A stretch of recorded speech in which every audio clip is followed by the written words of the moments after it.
Seafood. Jakarta nanti ya. Terus ke begini.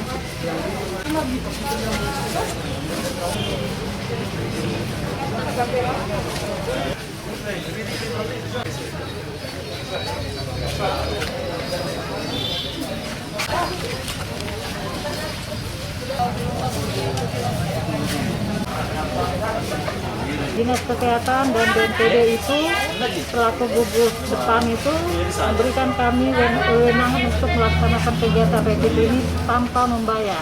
Jadi gratis untuk masyarakat yang datang untuk melakukan pemeriksaan dan untuk memutus mata rantai COVID ini.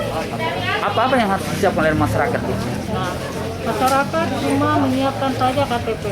Jadi tidak ada hanya cuma KTP untuk mengetahui domisili masyarakat yang berada di mana, sehingga nanti dapat bisa dideteksi.